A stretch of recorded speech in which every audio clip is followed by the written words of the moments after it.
স্বাগত জানাচ্ছি খাতুনগঞ্জ থেকে মতো ছেলে, সাথে আছে আমি শামীম জাহিদি। পোশাক শ্রমিকদের মজুরি বাড়ানোর পরপরই বাড়ি ভাড়া বাড়তে শুরু করেছে আশুলিয়ায়। সরকারি নীতি তোয়াক্কা না করেই বছরের মাঝামাঝি সময়ে বাড়ি ভাড়া বাড়ানোর সুযোগ নিচ্ছেন বাড়ির মালিকরা। বাড়তি বেতন নিয়ে বিপাকে পড়েছে শ্রমিকরা। আজ আমাদের আলোচনার বিষয়, বাড়ি মজুরি বাড়ানোর পর বাড়ি ভাড়া বাড়ছে আশুলিয়ায়। এই নিয়ে আলোচনা করতে আমার সাথে স্টুডিওতে রয়েছেন কনজিউমার অ্যাসোসিয়েশন অব বাংলাদেশ বা ক্যাবের সভাপতি কাজী ফারুক এবং বিজিএমই এর পরিচালক মোহাম্মদ নাসির। তবে মূল আলোচনা যাওয়ার আগে দেখে নিয়ে একটি প্রতিবেদন। ফিরোজ আর হাসিনার 4 জনের সংসার। বছর 6 হলো কাজ করছেন গার্মেন্টসে, থাকেন আশুলিয়ার জামগড়ার ছোট্ট এ ঘরটিতে। এর জন্য মাসে গুনতে হচ্ছে 2000 টাকা। দুজনেরাই খাবার খরচ আর বাড়ি ভাড়া দিতেই সব শেষ। সঞ্চয় তো দূরের কথা, ছেলে মেয়ের লেখাপড়াই পড়েছে হুমকিতে। মেয়েকে এর আগে পড়াইছি, এখন বর্তমান পড়াচ্ছি না। কেন? মেয়েকে পড়াতে গেলে টাকা পয়সার দরকার। পকেট রুম বড় রুমে যখন যাবো 2500-2600 টাকা ভাড়া, রুম ভাড়া হবো, তখন তো আমার এই বেতন দিয়ে পড়তে হয় না, এই জন্য আমি কষ্ট করে আমি চলি আর কি। ফিরোজ আর হাসিনার মতো বেশিরভাগ পোশাক শ্রমিকের জীবন চলছে এভাবেই। ছোট্ট ঘিঞ্জি ঘরগুলোতে দিনের পর দিন চলছে আয়ের সাথে ব্যয় মেটানোর সংগ্রাম। এর মধ্যে আশার আলো বেতন বাড়ার ঘোষণা, তবে তা মিলিয়ে যেতে সময় লাগেনি। ইতোমধ্যে অনেক ঘরেই পৌঁছে গেছে বাড়ি ভাড়া বাড়ানোর আগাম নোটিশ।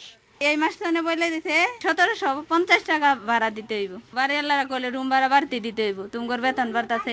আসলে আর কোনো বাড়িওয়ালা নাকি 1 বছরের আগে রুম ভাড়া বাড়াইতে পারবে না, সরকার থেকে এরকম একটা কথা বলছিল। আসলে তো বাড়িওয়ালারা মানতেছে না। আপনার প্রতিটা বাড়িতে খোঁজ নিয়ে দেখেন, বছরে দুবার একবার করে বাড়ায়। জামগড়ে ছোট্ট একটি খুপড়ি ভাড়া নিতে লাগে কমপক্ষে 1500 টাকা, একটু বড় হলে তা 3000 টাকা। নতুন করে ভাড়া বাড়ানোর বিষয়ে কথা হলো বাড়ি মালিকদের সাথে। অনেকে অস্বীকার করলে অনেকে দাঁড় করালেন নানা অজুহাত। ভাড়াটিয়াদের কাছে দেখা গেছে যে 6 মাস অন্তর যদি আমরা বাড়াতে যাই, তখন তারা আমাদের এগেনস্টে কমপ্লেন করে যে আপনারা প্রতি বছর বা প্রতি মাস পরেই আপনারা কেন বাড়ান। 3 বছর পর বেতন বাড়ে, কিন্তু বাড়ি ভাড়া কেন 6 মাসে বাড়ে তা জানা নেই কারো। অসহায় শ্রমিকেরা প্রতিকারের আশায় তাই তাকিয়ে আছেন সরকারের দিকে। Shaon Hasnat, independent news, Jamgora, Ashulia. দেখলাম প্রতিবেদনটি আমরা। জনাব কাজী ফারুক, জনাব মোহাম্মদ নাসির, আপনাদেরকে স্বাগত জানাচ্ছি এই অনুষ্ঠানে। আপনাকে ধন্যবাদ। জনাব ফারুক, আপনার কাছে প্রথম প্রশ্ন। আমরা আমাদের প্রতিবেদনে এক্ষুনি দেখছিলাম যে শ্রমিকদের প্রশ্ন যে বেতন বাড়ে 3 বছর পর পর, বা আমরা যদি ইনক্রিমেন্ট ধরি সেটা হচ্ছে 1 বছর পর বাড়ে, কিন্তু বাড়ি ভাড়া 6 মাস পর বাড়ে। আসলে সরকারি নীতিমালায় কতদিন পর পর বাড়ি ভাড়া বাড়তে পারে, আপনি কি আমাদের জানাবেন? আসলে বিষয়টা হচ্ছে এরকম, আমরা বলে থাকি, আমি প্রায় বলি যে বাড়ি ভাড়া আর গাড়ি ভাড়া বেড়ে গেলে আর মানুষের যে উপার্জিত অর্থ তার আর থাকে না কিছু। খাওয়া দাওয়া তখন কঠিন হয়ে পড়ে, বাচ্চাদের লেখাপড়া শেখানো কিংবা অন্যান্য খরচ খরচার সংকলন করা আরও কঠিন। আসলে বাড়ি ভাড়া বাড়ার যে কোনো নিয়ম নীতি যেটা থাকা উচিত, সেই নিয়ম নীতি নাই। আমাদের বাংলাদেশে বাড়ি ভাড়া আইন আছে, আগে অধ্যাদেশ ছিল, পরে আইনে পরিণত হয়েছে সেটা, কিন্তু 50-এর দশক থেকে এটা সাধারণত হয়েছে। কিন্তু সেই আইনের ভিতরে রয়েছে অনেক ত্রুটি এবং আইন মানাও হয় না। ত্রুটি তো আছেই, প্লাস আইন মানা হয় না। এবং এটার কোনো মনিটরিংও আছে বলে আমার জানা নাই। না, এরকম ধরনের কোনো নাই। আসলে মুশকিল হচ্ছে যে এটা সরকারের দিকে কোনো নজরই দেননি। হ্যাঁ, কিন্তু যে আইনটা আছে তার সেই অনুযায়ী বাড়ি ভাড়া কতটা বাড়াতে পারে একজন বাড়িওয়ালা, বা কতদিন পর বাড়াতে পারে তার সেই নীতিমালা আছে 10%। কিন্তু কথা হচ্ছে যে তাও বাড়ানো উচিত না। কিন্তু কথা হচ্ছে যে আমি আইনে কাছে জানতে চাচ্ছি কি আছে আইনে এই স্পষ্ট এরকম কিছু উল্লেখ নাই। তবে সাধারণত 5% হওয়া উচিত। ওই যে আপনার যে রেন্ট কন্ট্রোলার আছেন, তাও 2 বছর পর 2 বছর পর এটা উল্লেখ আছে যে বাড়ি ভাড়া আইনে 2 বছর পর উল্লেখ আছে যে বাড়ি ভাড়া বাড়াতে পারবেন, তাও পরিস্থিতি অনুযায়ী। কিন্তু কথা হচ্ছে সেটা মানা হয় না। সেই জন্য বাড়ি ভাড়া আইন যেটা আছে সেটা একবার ত্রুটিপূর্ণ। প্রথম কথা মানা হয় না, তারপরও ত্রুটিপূর্ণ। এই জন্য এটার খোলনলচে পাঠানো দরকার। ধন্যবাদ জনাব কাজী ফারুক। জনাব নাসির, আপনার কাছে প্রশ্ন। আপনি এই মুহূর্তে আমরা যে কিছু সাম্প্রতিক সময় যে বাড়ি বেতন বেড়েছে শ্রমিকদের জন্য, সেটা এখনো হয়তো ইমপ্লিমেন্ট হয়নি, সামনে আসতে হবে। এর আগে আমরা দেখছি যে যেসব এলাকায় শিল্পাঞ্চল, যেখানে শ্রমিকদের মূলত বসস্থান, সেখানে বাড়ি ভাড়া বাড়ছে। তো এইভাবে আপনারা এটা কীভাবে দেখছেন যে শ্রমিকদের জীবন নির্বাহের সুবিধার্থেই বেতন বাড়ানো হচ্ছে, কিন্তু একই সাথে যদি আবার দ্রব্যমূল্যের দামের সাথে সাথে বাড়ি ভাড়া দাম বাড়ে, তাহলে এই বিষয়টাকে আপনারা কীভাবে এটাকে মোকাবেলা করবেন? ধন্যবাদ আপনাকে। আসলে ব্যাপারটা হচ্ছে আপনার যেসব জায়গায় বাড়ি ভাড়াগুলি নেওয়া হচ্ছে এগুলি কিন্তু আশুলিয়া বলেন, গাজীপুর বলেন, নারায়ণগঞ্জ বলেন, মফস্বল এলাকা। পোশাক শিল্পের কারণেই কিন্তু ওইসব জায়গায় নাহলে বাড়ি ভাড়া নেওয়ার কোনো কেউ থাকতো না। ওই পোশাক শিল্পের বদৌলতে কিন্তু এই বাড়ি ভাড়াগুলি দেওয়া হচ্ছে। এখন যে প্রশ্নটা এসছে, ফারুক সাহেব যেটা বলেছেন যে সরকারের যে নিয়ম নীতি আছে সেটা কিন্তু কেউ তোয়াক্কা করতেছে না। আমাদের পোশাক শিল্পের শ্রমিক ভাই বোনদের যে আপনার যে বেতনটা বাড়ানো হলো, আলটিমেটলি মনে করেন মাঝপথে হঠাৎ করে যদি বাড়িয়ে দেওয়া হয় এটার সুফল কিন্তু তারা পাবে না।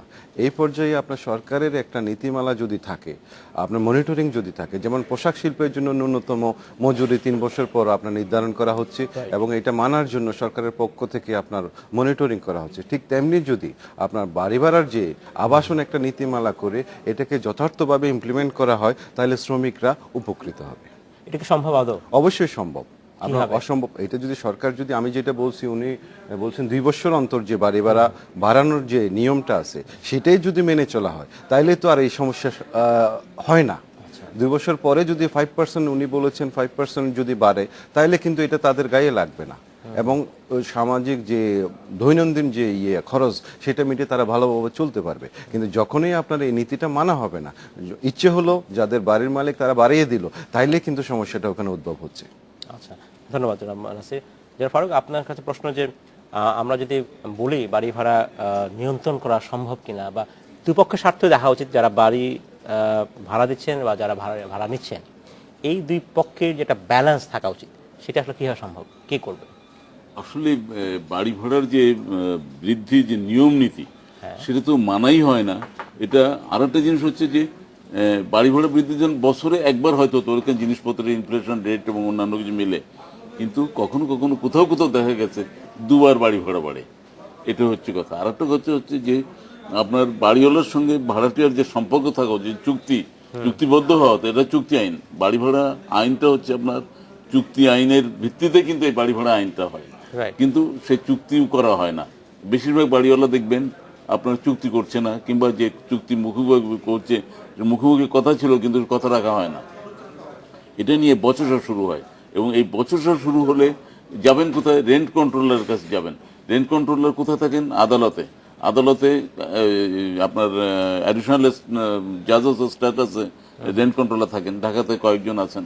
কিন্তু সাধারণত ওই লাল দালানের কথা মনে উঠলে কেউ যেতে চায় না। একবার আমি আইনমন্ত্রীকে বলেছিলাম, আইনমন্ত্রী বললো ওখানে কেস করে দিন।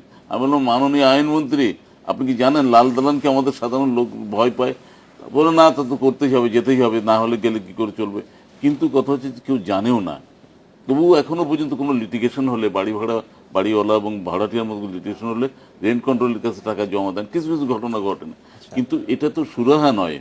এখন কথা হচ্ছে যে আইন অনুযায়ী এই আইনটা দেখার জন্য কিংবা প্রয়োগ করার জন্য একজন কাস্টোডিয়ান থাকা উচিত, একটা মিনিস্ট্রি থাকা উচিত। তা আমরা বলেছিলাম যে সিটি কর্পোরেশন কিংবা মিউনিসিপ্যালিটি এরা এই দায়িত্বটা নিতে পারেন, কারণ যেহেতু তারা হোল্ডিং ট্যাক্স আদায় করেন। সাবেক সিটি কর্পোরেশনের সাবেক মেয়র উনি বলেছিলেন এ সমস্ত আমার বিষয় না, আমি জানি না। আরেকজন উনি তাকে বলে দিলেন, সাংবাদিক প্রশ্ন করেছিলেন, তাই সাংবাদিককে বললেন যে আপনি যান যে সেক্রেটারি এলজিআরডির কাছে জিজ্ঞেস করেন। এলজিআরডি বললেন এটা this is not my business. এটা এরকম। এখন কথা হচ্ছে যে এলজিআরডির মন্ত্রণালয়ের অধীনে এটা ন্যস্ত করে এটার একটা সুরাহা করা উচিত। দীর্ঘদিনের একটা লিটিগেশন, কিন্তু যে কতটা পার্সেন্ট বাড়বে কিন্তু স্পষ্টভাবে আপনার বাড়ি ভাড়া আইনে কোনো কিছু লেখা নেই। আমরা চলবো কি অনুযায়ী? আমরা তার গাইড অনুযায়ী চলবো। আমাদের দেশ চলে যেমন কনস্টিটিউশন অনুযায়ী, এটা থাকে, সংবিধান আছে। ধন্যবাদ জনাব ফারুক। আমি আপনার ফিরে আসবো। নাসির, আপনারা যাদের শিল্পাঞ্চল, মানে যাদের ফ্যাক্টরি রয়েছে, আপনারা আপনার শ্রমিকদের কাছে নিশ্চয়ই ফিডব্যাক পাচ্ছেন এই জাতীয় জিনিস। বাড়ি ভাড়ার পাশাপাশি ওই এলাকায় দ্রব্যমূল্যের দামও কি বৃদ্ধিটাকে আপনারা লক্ষ্য করেছেন বা শ্রমিকরা জানাচ্ছে কিছু এই বিষয়ে? দ্রব্যমূল্য তো এখন তো আপনার হরতাল অবরোধ চলতেছে।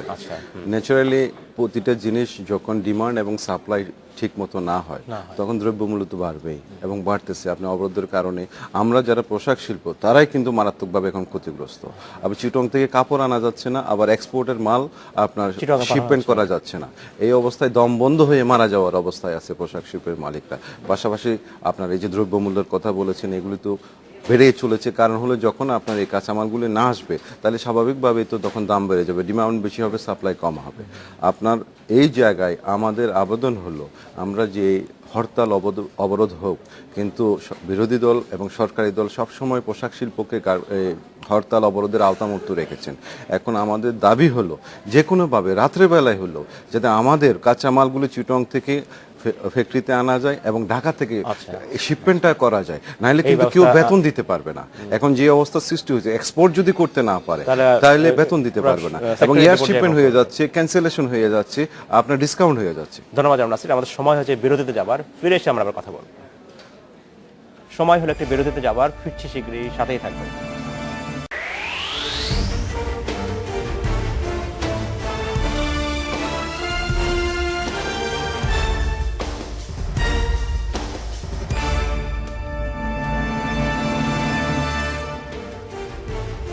স্বাগত আরেকবার খাতুনগঞ্জ থেকে মতিঝিল। আজ আমরা কথা বলছি পোশাক শ্রমিকদের মজুরি বাড়ানোর পর বাড়ি ভাড়া বাড়তে শুরু করেছে এই নিয়ে। আজ আমাদের সাথে আলোচনা করতে স্টুডিওতে রয়েছেন কনজিউমার অ্যাসোসিয়েশন অফ বাংলাদেশ বা ক্যাবের সভাপতি কাজী ফারুক এবং বিজিএম এর পরিচালক মোহাম্মদ নাসির। মোহাম্মদ নাসির এবং কাজী ফারুক, আপনাদেরকে স্বাগত জানাচ্ছি আরেকবার। আমরা আলোচনা শুরু করার পর আমাদের কিছু দর্শক প্রশ্ন পাঠিয়েছেন, আমরা দেখে নিই তাদের প্রশ্নগুলো। রাকিব আলিবাগ থেকে বলছেন বাড়ি ভাড়া বাড়ানোর নীতিমালা চাই, আমরা সবাই খুব ঝামেলার মধ্যে আছে এই বাড়ি ভাড়া বৃদ্ধি নিয়ে। মিজানুর বলছেন বাড়ি ভাড়া বাড়তি বেতন বাড়লে কেন বাড়ি ভাড়া বাড়ে। এবং আকাশ বলছেন যে একটি মিটারে একটি ফ্ল্যাটে অধিক বিল নেওয়া যায় কিনা, ফ্ল্যাট বাড়ির মিনিমাম সাইজ আছে কিনা। যেমন কাজী ফারুক, আপনি যদি বলছেন। জি, বাড়িওয়ালা কি বলছেন? একটি মিটারে একাধিক ফ্ল্যাট একে কারেন্ট বিল নেওয়া যায় কিনা, একটি মিটারে একের অধিক ফ্ল্যাটের কারেন্ট বিল নেওয়া যায় কিনা, ইলেকট্রিসিটি বিল নেওয়া যায় কিনা। না, এটা তো হওয়া উচিত নয়, অবৈধ, নিশ্চয়ই অবৈধ, এটা তো অনুচিত, এটা তো কোথাও কোথাও ঘটছে, কিন্তু হওয়া উচিত নয়। এই জন্য ভাড়াটিয়া যিনি তাকে ওটা দেখে নিতে হবে, দেখে শুনে বুঝে নিতে হবে, এবং বাড়িওয়ালাকেও ন্যায় বিচার ন্যায্য বিচার করতে হবে। কারণ কোনো অন্যায় করুক এটা চাই না। যেটা যৌক্তিক ভাড়া বৃদ্ধি হওয়া উচিত সেটা হওয়া উচিত, যেটা ইউটিলিটি চার্জগুলো যেভাবে দেওয়া উচিত সেভাবে দেওয়া উচিত। কিন্তু এখানে অযৌক্তিক বিষয়গুলো হলো তিনিও প্রতিবাদ করতে পারেন, তিনি প্রতিবাদ করে বলবেন যে এটা হওয়া উচিত নয়। এটা এই জন্যে হচ্ছে কি, কনজিউমারের দায়িত্ব কিন্তু অধিকার শুধু আদায় করা নয়, দায়িত্ব পালন করাও কিন্তু আমাদের দেশে কনজিউমার রাইটস অধিকার যার আইন হওয়ার কথা ছিল, সেটার কি অবস্থা? 2009 আইন হয়েছে, প্রতিপালন হচ্ছে, এবং আইন অনুযায়ী একটি অধিদপ্তর প্রতিষ্ঠিত, জাতীয় ভোক্তা অধিকার সংরক্ষণ অধিদপ্তর, কারওয়ান বাজারে আপনার বিল্ডিং এর 8 তলায়। এটার কোনো কার্যক্রম তো আমরা ভিজিবলি দেখি না। কার্যক্রম এটা আছে, কিন্তু কথা হচ্ছে কার্যক্রম বেশিরভাগ হয়েছে কি জেলা পর্যায়ে আছে, আপনার সার্ভিলেন্স টিম করে মার্কেটে জিনিসপত্র দাম বাড়লো কিনা এইসব সীমাবদ্ধ, আরো ব্যাপক হওয়া উচিত। ফারুক, ধন্যবাদ। আমি ফিরে আসবো। আমাদের আরেকটা দর্শক প্রশ্ন করেছেন নজরুল, উনি বলছেন গার্মেন্টস ছাড়া টেক্সটাইল কোম্পানিতে চাকরি স্যালারি বেতন বেড়েছে কিনা, আর যদি বাড়ে তা কিভাবে বেড়েছে, কি পরিমাণে বেড়েছে। জনাব নাসির, আপনার এই এখন যে আমরা যে মজুরি বোর্ড হলো, এটা শুধু গার্মেন্টসের জন্য, টেক্সটাইলের জন্য প্রযোজ্য কিনা? প্রয়োজন নয়, মনে হয় প্রযোজ্য না টেক্সটাইলের জন্য। এটা গার্মেন্টসের জন্য ন্যূনতম মজুরি, পোশাক শিল্পের জন্য অনলি পোশাক শিল্পের জন্য ন্যূনতম মজুরি করা হয়েছে। নাসির, আমি আরেকটা বিষয় আপনার দৃষ্টি আকর্ষণ করি যে সাম্প্রতিক সময়ে আমরা দেখেছি যে গার্মেন্টস ফ্যাক্টরি বা গার্মেন্টস সেক্টর বিভিন্ন রকম সমস্যার মধ্যে যাচ্ছে। হরতালের কথা আমরা বলছি যে এই যে বাড়ি ভাড়ার মতো মজুরি, আমরা বলছি যে ইন্টারন্যাশনাল বায়াররা তাদের কমপ্লায়েন্সের কোনো সঠিক নীতিমালা নাই, ইউনিফর্ম নীতিমালা নাই। এর পাশাপাশি আমরা আরও দেখছি যে বেশ কিছু নাশকতার ঘটনা ঘটছে, যেমন গত পরশুদিন স্ট্যান্ডার্ড গ্রুপসের কারখানা যে হয়েছে। এটা আসলে এই পুরো বিষয়টা এই শিল্পের জন্য, আরএমজি সেক্টরের জন্য কতটা হুমকি দেখা দিচ্ছে? আমাকে একটু সময় দিতে হবে এই বিষয়টা বলার জন্য। Standard group is one of the best factory in the country. তারা বছরে $300 মিলিয়ন এক্সপোর্ট করে। 19,000 শ্রমিক এই ফ্যাক্টরিতে কর্মরত ছিল। আপনার বৃহস্পতিবার রাত্রেবেলা মাইকে যে ঘোষণা দিয়া আপনার বলা হলো যার যা কিছু আছে নিয়ে আসো, বের হও, এখানে 2 জন শ্রমিককে হত্যা করা হয়েছে। এবং এই ব্যাপারটা আমি বলছি এই জন্য 2006 সাল থেকে বান্দর ডিজাইনে যে শুরু হলো অগ্নি নাশকতা, তার পরবর্তীতে কিন্তু হামিমে ডেবোনিয়ার বিভিন্ন ফ্যাক্টরিতে এটা চলে যাচ্ছে। এটার কারণ হচ্ছে আপনার যতক্ষণ পর্যন্ত আপনাকে এটার বিচার করা না হবে এই বিষয়টা কিন্তু চলতেই থাকবে। একটা কথা আছে, justice is delayed, justice is denied, এভাবেই কিন্তু চলতেছে। আপনার কালকে আপনি সাংবাদিক সম্মেলনে ইঞ্জিনিয়ার মোশাররফ সাহেব আপনার করুণ দৃশ্য পুরো জাতি দেখেছে। উনি আজকে নিঃস্ব হয়ে গেছেন, ওনার দাঁড়ানোর কোনো জায়গা নাই। 1200 কোটি টাকা ওনার ক্ষতি হয়েছে। উনি কোথায় গিয়ে দাঁড়াবেন এখন? ওনার ব্যাংকের লায়াবিলিটি কিভাবে শোধ হবে? উনি এই ফ্যাক্টরিগুলোতে নিজের সন্তান তুল্য হিসাবে সবসময় বিবেচনা করেছেন। আজকে যারা বহিরাগত তারা এসে যে ফ্যাক্টরিতে আপনার ভাঙচুর করলো, মাইকে আপনার গুজব ছড়িয়ে, 2 জন মারা গেছে গুজব ছড়িয়ে এই ফ্যাক্টরি আগুন ধরে। এখন এই সমস্যার সমাধানটা আসলে উত্তরণের উপায় কি? একটাই উপায়, আপনার বিচার করতে হবে। আপনার কে মাইকে আপনার ঘোষণা দিল, মুয়াজ্জিনকে জোর করে কে মাইকে ঘোষণা দিল, তাকে ধরে যদি আইনের আওতায় আনা হয় তাহলে নিশ্চয়ই এটার বিচার হবে। খুঁজে বের করা যাবে কারা এটার সাথে জড়িত। সরকারের গোয়েন্দা বিভাগগুলো যদি কাজ করে তাহলে তো এখানে এই নাশকতাগুলি চলতেই থাকবে যদি প্রপারলি আইডেন্টিফাই করা না হয়। সময় সমাধান শেষ করতে হচ্ছে জনাব কাজী ফারুক, আপনাকে ধন্যবাদ। সমস্যা শেষ করতে হচ্ছে, তবে আমরা আশা করবো নাসির যে সরকার ব্যবস্থা নেবে এবং যারা অপরাধী, প্রকৃত অপরাধী তাদের খুঁজে বের করবে এবং এটার একটা পরিসমাপ্তি হবে। ধন্যবাদ আপনাকে ধন্যবাদ। এই ছিল আজকের মতো খাতুন মাছ থেকে আমার সাথেই থাকবেন, দেখা হবে আবার।